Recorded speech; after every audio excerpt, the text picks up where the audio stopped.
keluar, akan panjang urusannya. Ratusan purnawirawan TNI geruduk markas polisi buntut pembunuhan purnawirawan TNI. Kapolres sampai bersumpah.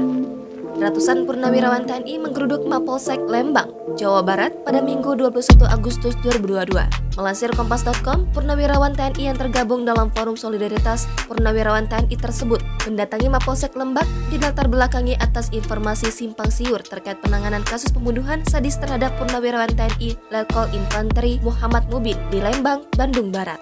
Sebelumnya, beredar informasi bahwa penanganan kasus pembunuhan Mubin disebut-sebut penuh rekayasa polisi. Informasi simpang siur itu bahkan sampai menyudutkan polisi dengan tuduhan ada oknum yang menerima uang. Perwakilan Forum Solidaritas Purnawirawan TNI Kolonel Purna Sugeng Waras menjelaskan mereka menuntut agar polisi transparan dalam menangani kasus pembunuhan Mubin. Poin yang mereka tuntut, pertama, transparansi penanganan kasus pembunuhan Mubin.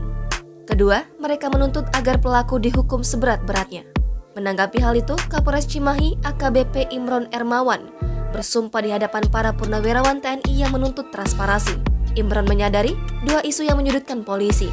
Pertama, ada oknum yang menerima uang, dan kedua, informasi terkait penanganan polisi yang tak sesuai fakta. Sebelumnya diberitakan, seorang sopir mebel ditemukan tewas ditusuk di Lembang, Bandung Barat pada Selasa 16 Agustus 2022. Belakangan diketahui bahwa sopir mebel tersebut merupakan seorang purnawirawan TNI berpangkat Letkol Infanteri bernama Muhammad Mubin. Kasus pembunuhan di Lembang ini diawali oleh persoalan parkir di depan sebuah ruko milik orang tua pelaku atas nama Henry Hernando di Lembang, Bandung Barat. Pelaku kesal terhadap korban yang parkir sembarangan. Pelaku kemudian mendatangi korban dengan menenteng pisau dapur. Purnawirawan itu kemudian ditikam berkali-kali secara brutal di bagian leher, dada, dan paha hingga tewas.